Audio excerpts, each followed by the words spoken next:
The Rodecaster Video is an awesome standalone device, but if you can't stand for it to be alone, you can connect it to some other Rode devices like the Rodecaster Duo and the Rodecaster Pro 2.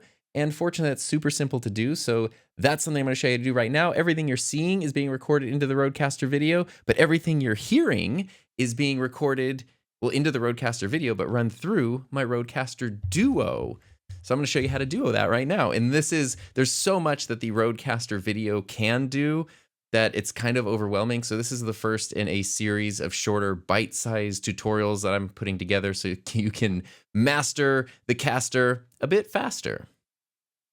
All right, so here's my Rodecaster Video, and even though I have nothing connected to the XLR audio here, you can still see that audio is coming in because it is coming in through the Rodecaster Duo. And it is super simple to set this up. So on the Rodecaster Pro 2 and the Rodecaster Duo, you have two USB outputs. If you run USB 2 into either USB 4 or 5 on the Rodecaster Video, these are the ones designed for webcams and USB microphones. If you do that, then this will just show up as a native source. So if I go into this view and you just kind of ignore this infinity thing that happened, this is a multi-view output from the Rodecaster Video.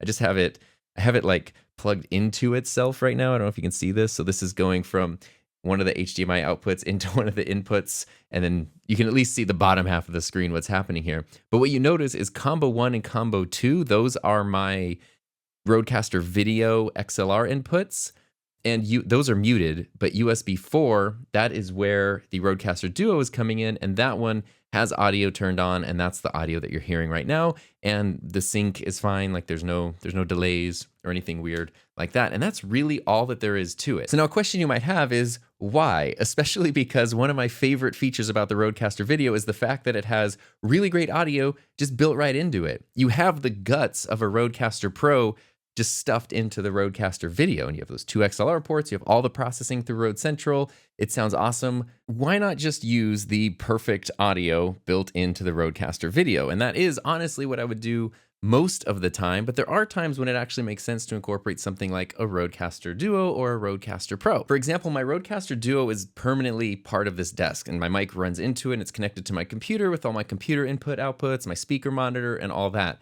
So if I want to use the Rodecaster Video at this desk setup, something I desperately don't want to do is try to then have to unplug all this and reroute it in here or set up a second audio setup. And so if you're in a situation like I am where you want to integrate the Rodecaster Video into an existing Rodecaster based setup, then this is a great way to do that.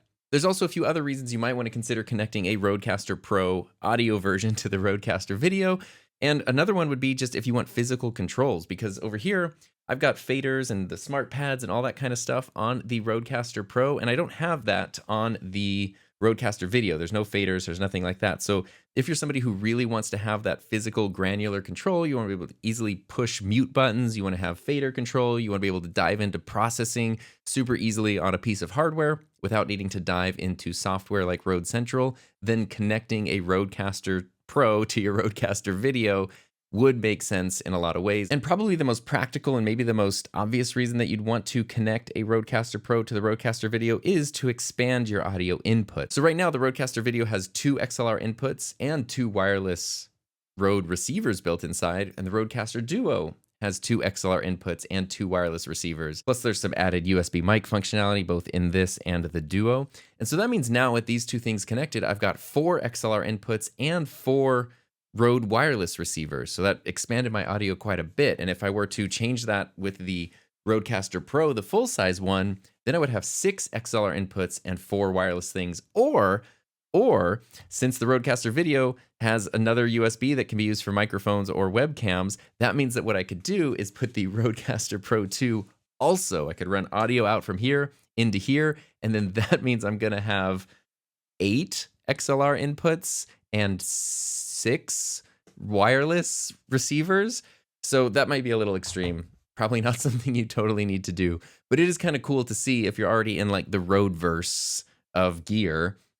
It's kind of like this cool modular system where things can sort of play together really well. And something I really like is we're not running any weird audio inputs into here from the Rodecaster Duo. A big problem I've had in the past trying to get Rodecaster audio into something like the ATEM is finding cables that sound good, and you're still dealing with like the ATEM's really crummy audio preamps and audio processing. And so even though you've got this amazing thing like a Rodecaster, the quality of audio you're getting doesn't always match, and it's been a never-ending source of frustration for me since the A10 was released. And the same goes with like a lot of the other basic switchers. So you can see right here in USB 4, since this is just a USB connection, I'm getting the cleanest signal possible, which means even though I'm not running this microphone into the Rodecaster video, you're getting the same level of clean audio as if I were running it directly into the Rodecaster video. And so that is pretty awesome. And it's a pretty cool bit of flexibility into a device that has a ton of flexibility built into it. And so I hope this video helps you get a little bit more out of your Rodecaster video. And speaking of